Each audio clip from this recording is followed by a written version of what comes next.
সেখানে বিনিয়োগ করলে একটা ভালো করে বলুন তো, আপনি ব্যাংকে টাকা রাখলে 6 থেকে 7% রিটার্নে আপনি ফেরত পাচ্ছেন। গোল্ডে রাখলে সেখানের থেকে একটু বেশি পাবেন, 10 থেকে 9-10% বা তারও উপর আপনি পেতে পারেন 10 বছরের সময় আমি বলছি। আর যদি এই টাকাকে আপনি যদি কোনো বিজনেসম্যানকে দেন, অনেক বেশি রিটার্ন পাবেন। কিভাবে না, আপনি যে ব্যাংকে টাকা রাখেন সেই ব্যাংকের টাকা কিন্তু ব্যাংক বা এলআইসি বা পোস্ট অফিসেরা কিন্তু ব্যাংকের মাধ্যমে বিভিন্ন লোন স্কিম দেয়। তো লোনের ইন্টারেস্ট রেট কি বেশি হয় না? অবশ্যই বেশি হয়। তাহলে ব্যাংকে এফডি না করে কাদের লোন দেওয়া হয়? বিভিন্ন ইন্ডাস্ট্রিকে লোন দেওয়া হয়, বিভিন্ন কোম্পানিকে লোন দেওয়া হয়। তাহলে সেখানে লোনে টাকা নেয়, সেই লোনের ইন্টারেস্ট রেট অনেক বেশি হবে। তাহলে আপনি যদি ব্যাংকে এমন একটা অ্যাকাউন্ট ওপেনিং করেন, যে অ্যাকাউন্টের মাধ্যমে আপনি এই লোন দিতে পারবেন, যেখানে এইখানে পোস্ট অফিস, এলআইসি বা বিভিন্ন ব্যাংক যে টাকা আপনার থেকে নিচ্ছে, তারা যেভাবে লোন দেয় মার্কেটে বিভিন্ন ইন্ডাস্ট্রিকে, আপনি একইভাবে লোন দিতে পারবেন। এটা ভারতবর্ষের কিন্তু ফিনান্সিয়ালি যে স্ট্রাকচার আছে তার একটা পার্ট। তো ওপেন ভাবে যদি আপনি টাকা রাখতে চান, তাহলে আপনি লোন দিতে পারবেন। ওপেন অ্যাকাউন্টটাকে বলা হয় স্টক মার্কেটে বিনিয়োগ বা মিউচুয়াল ফান্ডে বিনিয়োগ।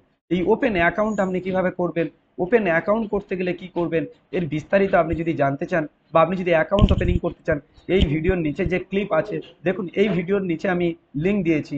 যে আপনি যদি অর্থের বা ফিনান্সিয়াল প্ল্যানিং করতে চান, তাহলে আপনি কিভাবে জানবেন, আপনি যদি টাকা মিউচুয়াল ফান্ডে বা কোথায় রেখে কি পাবেন যদি জানতে চান, তাহলে ওখানে দেখুন একটা আমি ফর্ম রেখেছি, যেখানে আপনি আপনার নাম ডিটেলস, ফোন নাম্বার দিয়ে আপনি ভরে দিন, আমরা আমাদের সময় মতো আপনাকে যোগাযোগ করে নেব। তাহলে চলুন আমরা যে জিনিসটা আলোচনা করছিলাম, যে আমরা যদি টাকা ব্যাংকে রেখে দিই, তাহলে 6% ব্যাংক দেয় কোথা থেকে, গ্যারান্টি দেয় কিভাবে? ব্যাংক ওই টাকাটা কিন্তু ওর থেকে অনেক বেশি ইন্টারেস্টে বিভিন্ন ইন্ডাস্ট্রিকে লোন দেয়, তাই ওখান থেকে বেশি ইন্টারেস্ট পাওয়া যায়। বা গোল্ডে বিনিয়োগ করে। এই মুহূর্তে বাজারে কিন্তু সোনার দাম অনেক ঊর্ধ্বমুখী। অনেকে বলছেন সোনার দাম কমবে না পড়বে। আমি আপনাদেরকে বলতে চাই, সোনার দামের কিন্তু সেভাবে পতন আপনারা পাবেন না।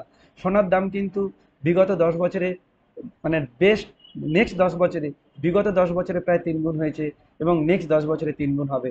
হয়তো কোনো 2 বছরে দাঁড়িয়ে থাকবে, কোনো 1 বছরে অনেক বাড়বে, কিন্তু 10 বছরের সময়ে গিয়ে আপনি দেখবেন যে গোল্ড কিন্তু প্রত্যেক 10 বছরে প্রায় 3 গুণ করে দাম হয়ে যায়। তাহলে আপনি গোল্ডে বিনিয়োগ করতে, তাহলে ব্যাংক কি করে, আমাদের টাকাগুলো নিয়ে গোল্ডে বিনিয়োগ করে এবং ইন্ডাস্ট্রিতে দেয়। বা বিভিন্ন রকম অনলাইন যে স্কিমগুলো আছে, সেগুলো আমরা বিস্তারিত পরে পড়বো। তো সেইভাবেও দেওয়া যায়, সেগুলো আমরা জানবো। তাহলে আজকের আমরা এই ভিডিওতে দেখলাম যে আমরা আমাদের টাকাগুলো যে ব্যাংকে দিই, ওরা যে 6% রিটার্ন দেয়, ওরা দেয় কিভাবে না, ওদের টাকাগুলো ইন্ডাস্ট্রিতে বিনিয়োগ করে। আর আমার যদি ব্যাংকে একটা ওরকম অ্যাকাউন্ট থাকে, যেটা লোন অ্যাকাউন্ট, ওরা যেভাবে লোন দেয় ইন্ডাস্ট্রিকে, আমি যদি ওইভাবে দিই, তাহলে আমাকে সেবির রেগুলেশন মেনে একটা অ্যাকাউন্ট খুলতে হবে। যে অ্যাকাউন্ট থেকে আমার ব্যাংক অ্যাকাউন্টের টাকা ওই অ্যাকাউন্টে নিয়ে এসে আমি কিন্তু কোম্পানিগুলোকে দিতে পারবো, যেটা গভর্নমেন্ট পুরো দেখভাল করবে। গভর্নমেন্টের পুরো দায়িত্ব, গভর্নমেন্ট গ্যারান্টেড, যে আমি যাদেরকে টাকা দিয়েছি তারা যদি আমার সঙ্গে 2 নম্বরি করে, বেজমানি করে, গভর্নমেন্ট দায়বদ্ধ থাকবে। ওই টাকা আমাদেরকে, গভর্নমেন্টের পলিসি আছে, ওই টাকা আমরা কিভাবে ফেরত পাবো। ব্যাংক কিন্তু কাউকে এমনি এমনি লোন দেয় না। সবসময় দেখবেন যে অনেক বেশি মর্টগেজ নিয়ে নেয় বা অনেক বেশি সিকিউরিটি ডিপোজিট নিয়ে নেয়। তাহলে এই রকম ব্যাংক লোন দেওয়ার সময় ওরা কিন্তু কাউকে না দেখে লোন দেয় না, ওরা কিন্তু বিভিন্ন কাগজপত্র এবং তার বিভিন্ন সম্পদের পরিমাণ দেখে তার উপর ভিত্তি করে লোন দেয়। তাহলে সেই কোম্পানি বা সেই বিজনেস যদি কোনো কারণে নাও থাকে, গভর্নমেন্ট সেখান থেকে টাকা নিয়েছে, সাধারণ মানুষ এবং এই প্রতিষ্ঠানে কিভাবে রিফান্ড করবে, এটা গভর্নমেন্ট পলিসি আছে, ভয় পাওয়ার কোনো দরকার নেই। কিন্তু এখানে শুধু আসতে গেলে কি সঠিকভাবে আসতে হবে, সঠিক মানুষের হাত ধরে আসতে হবে, নিজের না জানা থাকলে জানতে হবে। জানতে চাইলে আপনারা আমাদের ইউটিউব চ্যানেলকে সাবস্ক্রাইব করুন। আমরা বিভিন্ন সময়ে অর্থের ওপরে বিভিন্ন রকম, আমরা বিভিন্নভাবে বিভিন্ন ভিডিওতে অর্থের ওপরে যে ভিডিওগুলো আপনারা দেবো, সেগুলো যদি আপনারা দেখতে পারেন, তাহলে অনলাইনে কিভাবে বিনিয়োগ করা হয় বা অনলাইনে বিনিয়োগ করতে গেলে কি কি করতে হয়, কি কি জিনিস দেখতে হয়, তার বিস্তারিত পরবর্তী ভিডিওগুলোতে আপনারা জানতে পারবেন। বুঝতে পারছেন যে মিউচুয়াল ফান্ড মানে কিন্তু গভর্নমেন্টের একটা সিস্টেমের মধ্যে আমার বড় ফান্ডিং যেখানে প্রয়োজন, সেখানে একার পক্ষে দেওয়া সম্ভব নয়। বিভিন্ন প্রতিষ্ঠান এবং ব্যক্তি, মানে ইন্ডিভিজুয়াল ইনভেস্টর, সবাই মিলে একসাথে একটা বড় কোম্পানিকে বা একটা বড় সংস্থাকে টাকা দিয়ে ইন্ডাস্ট্রি তৈরি করা যে পদ্ধতি, সেটাই হচ্ছে মিউচুয়াল ফান্ডে সম্ভব।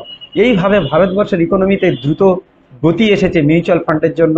তাহলে কি মিউচুয়াল ফান্ড থাকলে ভারতবর্ষের উন্নতি হতো না? হ্যাঁ হতো, স্লো হতো। এত নিয়মিতভাবে আমরা যখন এসআইপি করেছি মিউচুয়াল ফান্ডে, তাহলে নিয়মিত একটা হিউজ লেভেলের টাকা প্রত্যেক দিন ভারতবর্ষের ইকোনমিতে নতুনভাবে এন্ট্রি হচ্ছে, বিজনেস করার জন্য সরকারের হাতে চলে আসছে। হ্যাঁ, কোম্পানিগুলো আরও নতুন নতুন ইউনিট খুলছে, এতে আমাদের জব ক্রিয়েশন হচ্ছে, তাই ভারতবর্ষ ইকোনমিক্যালি বিশ্বের তৃতীয় কান্ট্রি হয়ে গেছে। কিন্তু দুঃখের বিষয় আপনাদের সঙ্গে বলি যে ভারতবর্ষে ইন্ডিভিজুয়ালি ইনভেস্টর কিন্তু এখনো পর্যন্ত অনেক কম, মানে সাধারণ মানুষ এখানে আসছে না। যাদের কাছে টাকা আছে ওই ব্যাংকগুলো, ওই প্রতিষ্ঠানগুলো, ওই কোম্পানিগুলো কিন্তু এখানে টাকা রেখে তারা কিন্তু টাকা বাড়িয়ে ফেলছে। এই কারণে আমরা পাচ্ছি না, কারণ আমাদের বেশিরভাগ লোক কিন্তু এখানে আসে না।